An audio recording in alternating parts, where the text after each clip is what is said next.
Good afternoon, writers, and welcome to another episode of Tea with Tara. I have been away for a little bit, so we're finally back. And today on the show, we have Andre Lewis Carter, whose new book, Between the Devil and the Deep Blue Sea, is out now. You can get that on Amazon. And we're going to talk to Andre about his new book and also about his journey as a writer. A little bit about his background. Andre Lewis Carter retired from the U.S. Navy after 30 plus years of service and now writes fiction, poetry, essays, and plays in the urban sprawl of Portland, Oregon. His short stories have appeared in Soft Cartel and Page and Spine. His poetry has appeared in the Journal of Graduate Liberal Studies.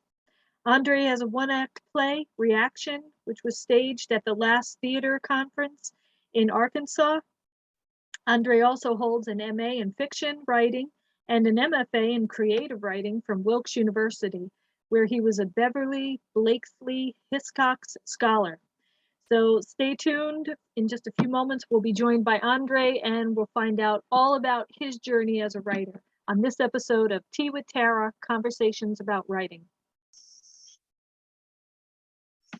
Hi, welcome back to Tea with Tara, Conversations About Writing. And we are now joined by Andre Lewis Carter. How are you, Andre? I'm good this morning. How about you? Well, I guess afternoon for you. Right. I'm out here in Portland, but no, I'm doing good, and I appreciate you having me here. It's good to see you again. We both went to Wilkes together. Yeah. Only you were smart enough to get the MFA. I stopped at the MA. Hey, well, you're never too late. That's true. So let's get right into it. When did you realize you wanted to be a writer? How did that start with you? Well, I guess consciously, I knew in 2000 that I wanted to be a writer, but I've been writing my whole life. And, if my mother is to be believed, when I was of age to where little boys draw stick men on a paper, I wouldn't just show her the picture. I would say, okay, this is Bob, he's the good guy, and this is Tom, he's a really bad person. So I'd have a whole background for all of the characters. So I guess I've always been a storyteller. But you didn't know as a child that you wanted to write at all? It was not something that I didn't know people in my neighborhood who were writers. Right. That's just, and the idea of growing up is, okay, how am I going to feed myself, feed my family, get a place to live, etc. So no, I was just read a lot and wrote when I had time. So what led you into the creative writing program at Wilkes University? When I decided, I actually was going to go into a program in 2004, and due to family issues, I didn't do that. And when I stopped working at the job that I had in Portland, I said, well, I'm not getting any younger. If I want to do this, I need to do it. And I actually like going to school. So I figured going back to school was a good way to get into a writing community. I had been in one in San Diego, but when I moved to Portland, I really hadn't established one. I was in a book, in a writers group, but the pandemic killed that. So, yeah. So why do you think being in a writer's program is important? Because a lot of people say, I know I had it said to me, why do you need to go to school to be a writer? You could either write or you can't. What are the benefits of a program like the one at Wilkes? Well, number one is the community. Other successful writers are on the faculty and some of the students. So, excuse me, I saw that they were real people and they had the same issues that I had. So that was good. And you also get tools, because you don't go into a writing program to learn how to write. If you don't know how to write yet, then you're going to get overwhelmed. Now, it's to help you hone your writing and tools to live a writing life if that's what you choose. Right. And the community is so important. I know I didn't know any writers until I went into the program. So it really helps you connect with each other. Yeah. And it's good to, be able to talk to folks with a lot of experience and a bunch of different people. Because I don't know about you, but as a writer, I'm a people watcher. So it was always interesting to go there and meet all the different people from all over the United States. And Right. yeah, Did anybody look at you funny when you said, like anybody in the outside world, when you said I want to be a writer? absolutely. Because I got Abs- the dog look where your dog looks at Yeah, you like this. You want to be a yeah, writer? absolutely. I've got that. I've got that. You want to what? You know, so the whole gamut. Yeah. Yeah, which is And now that why now that the book is published, they're going, oh, okay, yeah, that's when they come around. Yeah. Oh, that's right. You are a writer. Yeah. yeah, yeah. What do you consider to be important qualities in a writer? Uh, for me, determination, consistency. Uh, you have to write if you're going to be a writer. There's all kinds of things to do that are easier than writing. But if you're a writer, you need to write. I mean, you need to read as well, but you need to write. Yeah. And that reminds me of some undergraduates that I knew who said they wanted to be writers, Mhm. but they were never practicing their writing. So, Yeah, they said, oh, I said, well, it just doesn't happen. You have to actually work right. on it and make it happen. Hmm. Absolutely. Who are the writers that influence you? And what writers were you reading growing up? Growing up, ooh, uh, Ralph Ellison wrote Invisible Man. Toni Morrison, uh, a fantasy writer whose name I can't remember right now, but he wrote the Chronicles of the Unbeliever, Thomas Covenant. Um, and as I got older, I read books by James Jones, his trilogy on World War II. But I also like modern writers like Zadie Smith, Colson Whitehead.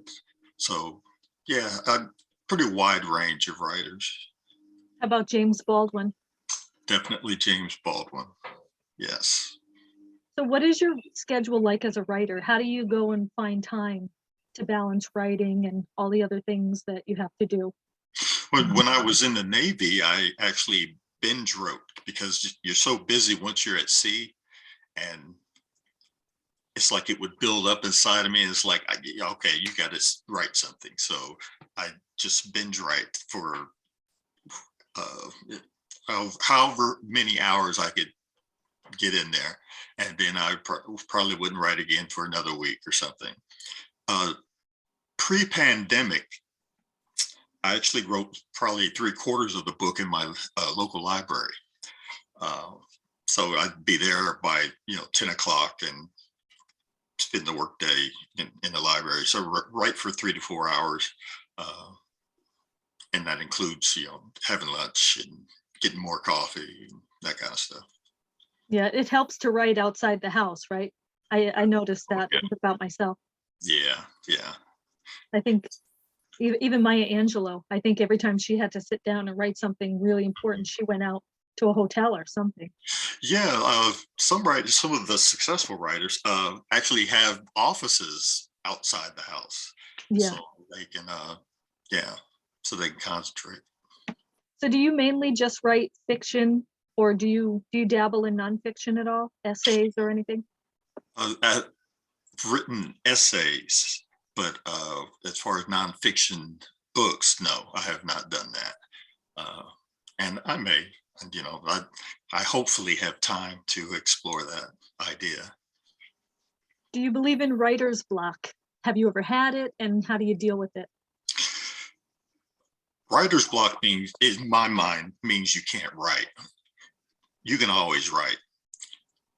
The trick is to write something good.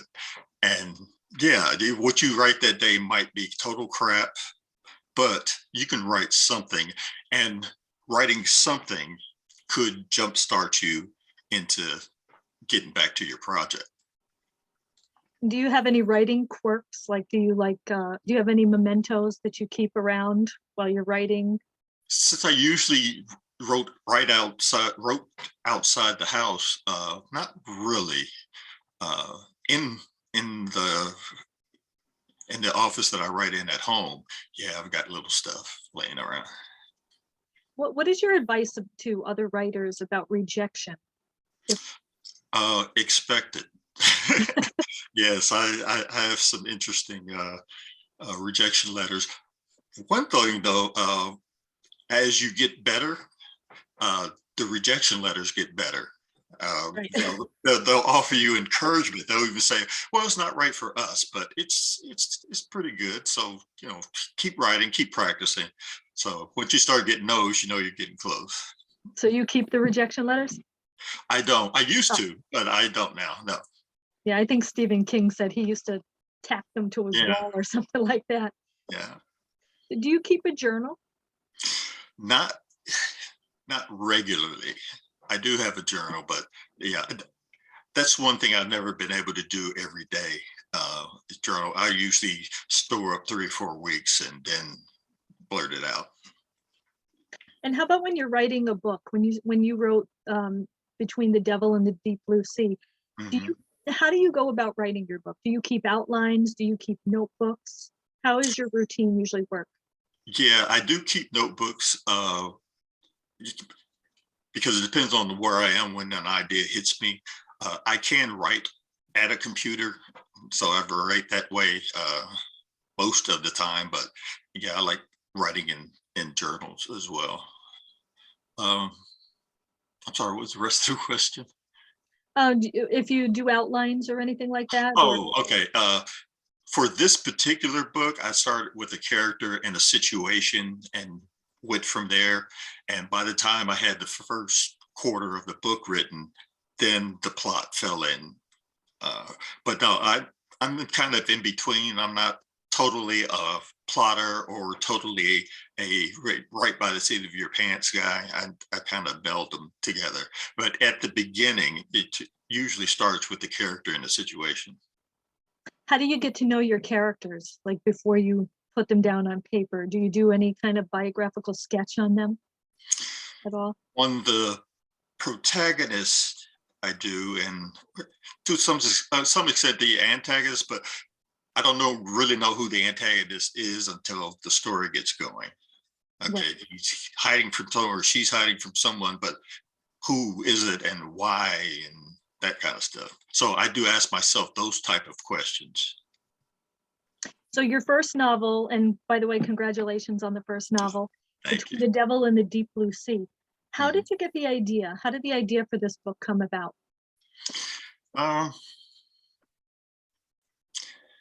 it's hard to say. The What gave me inspiration on the direction that the book went. Uh, I started writing it in 2016, and I was struggling. The time zone of the book is the early 1970s, and it struck me that the similarities between the two eras. We had unpopular presidents in the 70s at that time. We had an unpopular president in our time.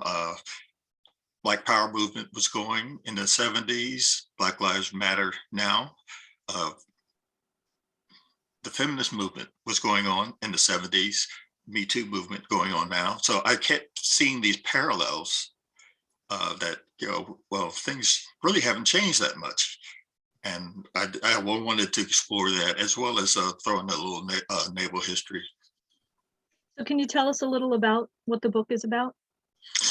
Uh, Well, the book is the antagonist or the protagonist is Cesar, and Cesar finds himself in a situation where he has to it, leave it, leave town. He needs to like disappear, and it occurs to him to join the Navy because he figures whoever's after him is not going to find him if he's enlists.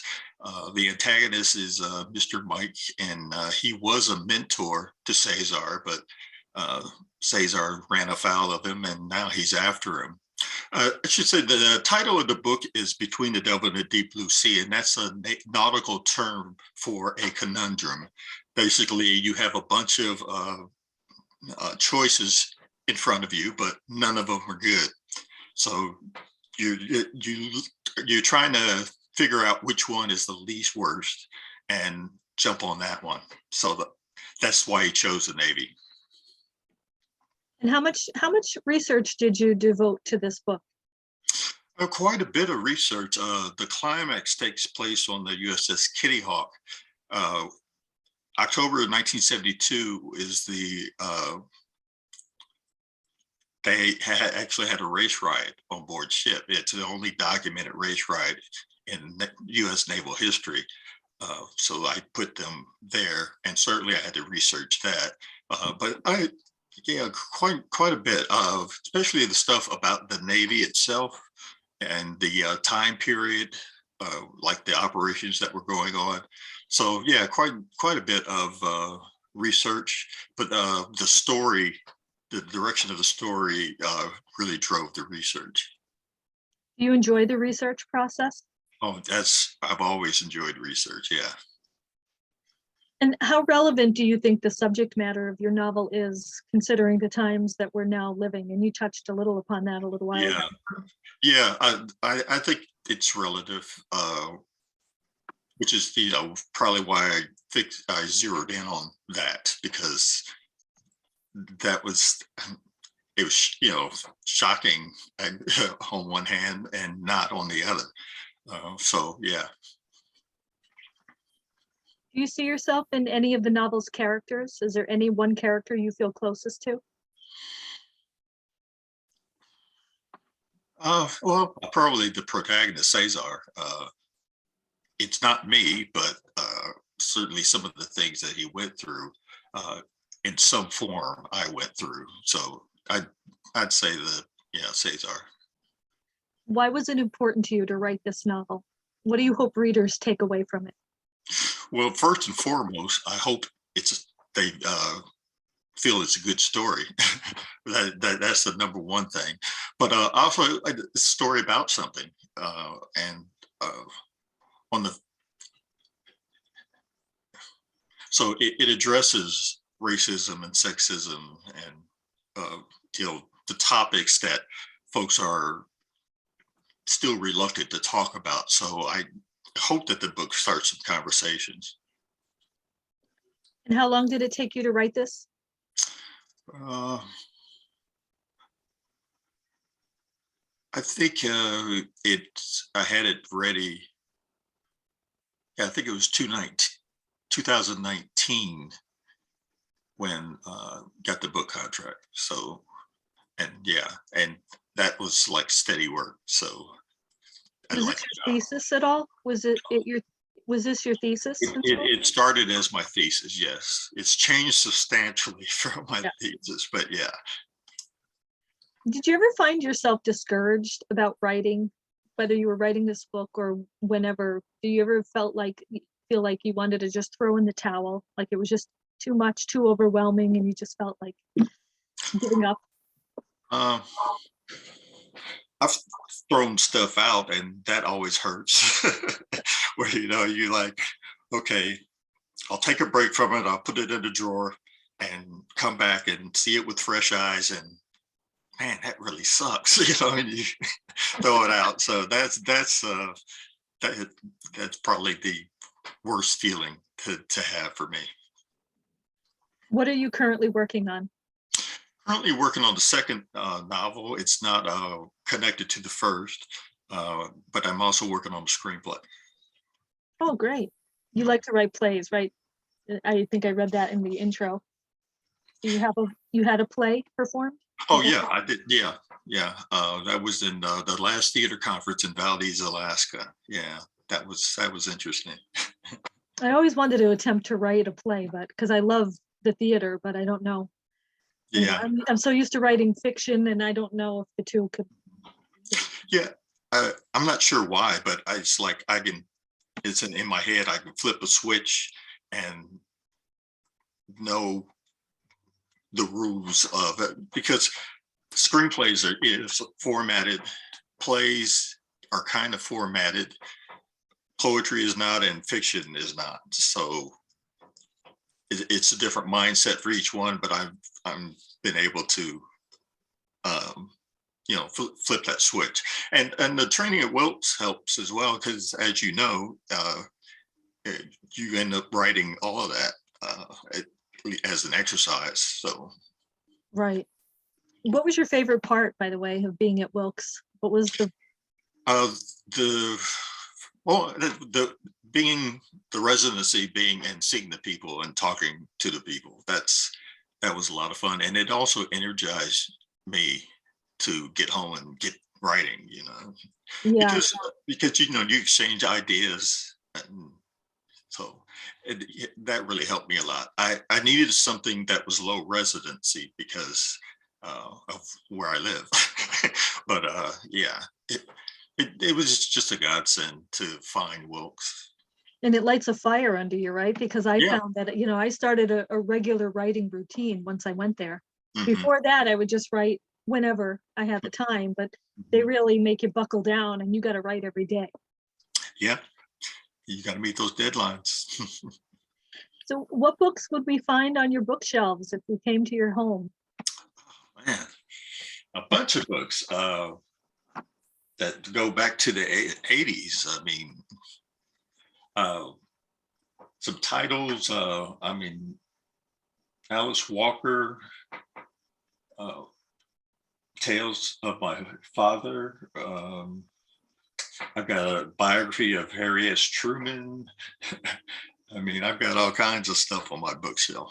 As far as new stuff, Colson Whitehead's Nickel Boys, Underground Railroad, Zadie Smith's Grand Canyon. I mean, so yeah, a lot of books. Do you ever consider? And Tommy Orange's There There. That's a very good book, and that was his debut novel. Nice. Would you ever consider teaching? I actually taught in the past, not writing other subjects, but yeah, I like teaching, but I'm not sure that that's something that I would pursue now. If I if that had been part of my goal, I would have gone into a PhD program rather than an MFA.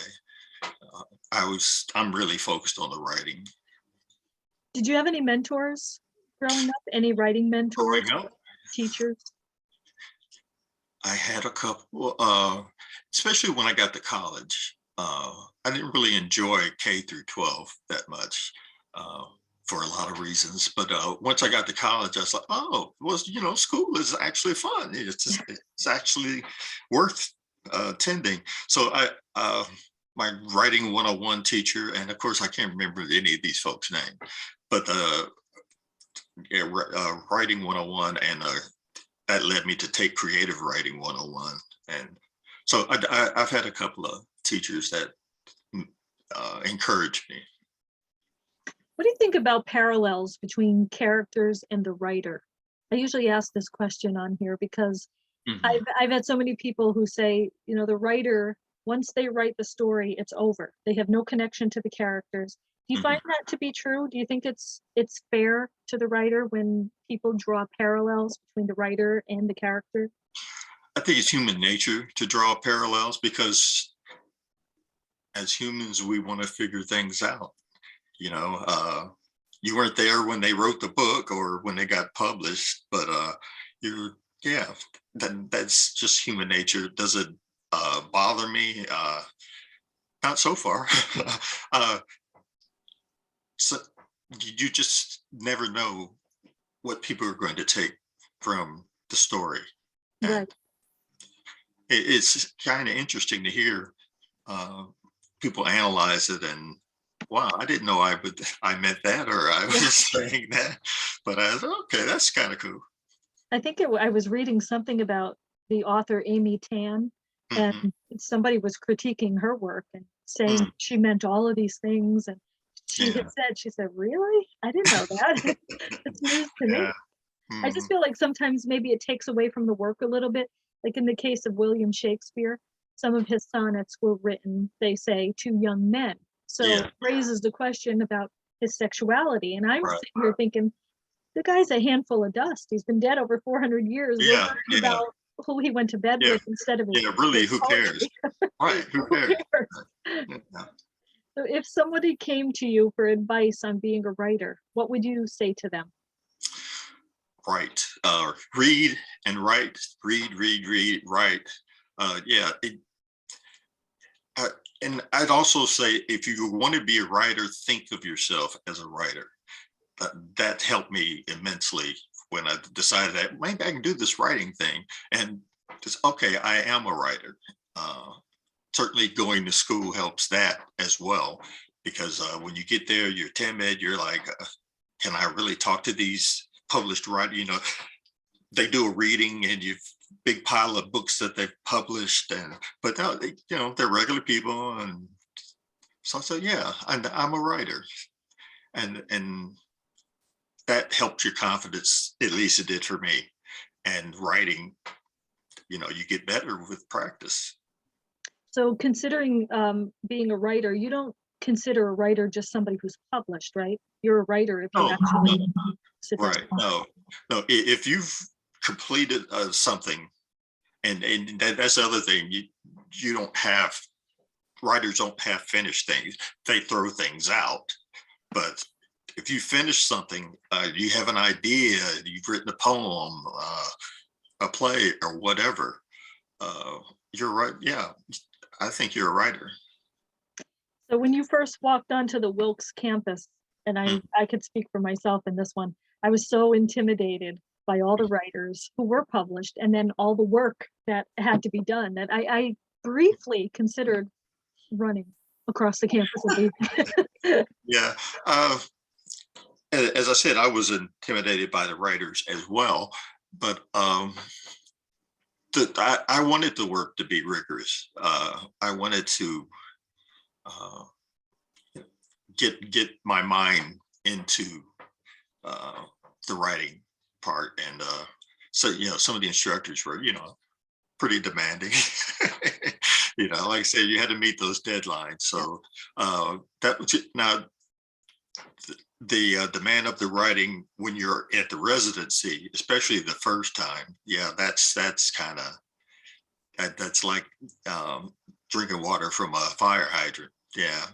And having to write something for the next day, right? And Yes. the next morning, I would be in the Right. hotel room sitting there Right. thinking, how am I going to get this done in Yeah. 24 hours? Yeah. Do you like to go on any literary pilgrimages? Do you visit authors' homes or anything? I have not done that. No, I would like to, but I haven't. Uh, I guess there's not a lot of writers from Portland, so or there are, but historical or iconic writers. There's some very good authors that live here now and that are writing great books. So where do you see yourself as a writer in 5, 10 years? Where do you hope to be as a writer? Uh, I hope to still be around, and I hope to still, you know, I like switching up. That's I'd say that's what I'm working on now is the second novel and the screenplay. It keeps things interesting for me, and again, it's a different mindset as you switch genres. So hopefully I'll still be able to do that. Maybe I'll have it had a screenplay get made. That would be great and an interesting experience. But yeah, I hope to still be writing something, well, at least good stories. So where could we find your books or your book? And You can find it on Amazon. You can find it on Barnes and Noble, Goodreads. So the usual suspects. There's also an Audible version, which would. I'm happy to say that they allowed me to read, so that's available. And also on my website. That's all lowercase Andre Lewis Carter at AndreLewisCarter.com. Sorry. okay. So great. I'm so happy for you that you published through Kaylee Jones books. Yes, yes, I did. So And Andre, oh, go ahead. also, I said, yeah, that was pretty cool. uh, since I consider Kaylee Jones one of my mentors. So Oh, yes. yeah, so she has an imprint. So and Akashic Books, you know, it's an imprint of Akashic Books, and they put out great stories. So that Kaylee and Akashic Books both felt it was worth publishing. That's a huge boost to my uh, my thought that I'm a writer. Well, Andre, thank you so much for being here, for being on Tea with Tara. I really appreciate it. And I'm so happy for you with your new book. And I know Thank, it's getting really good reviews, so I wish you the best of luck with that. thank you, and I appreciate you having me. And it's just really good to see you again. It's good to see you too. Thank you so much. Okay.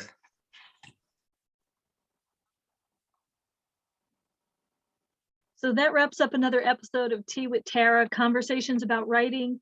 Very special thanks to Andre Lewis Carter and his new book. Congratulations, Between the Devil and the Deep Blue Sea. So proud of Andre. He's a wonderful writer, great man. Please go to Amazon or his website and purchase his book. And I'm not sure when the next episode of Tea with Tara will be. So I will just leave you with this episode and say I hope to see you soon. So until then, until next time, happy writing.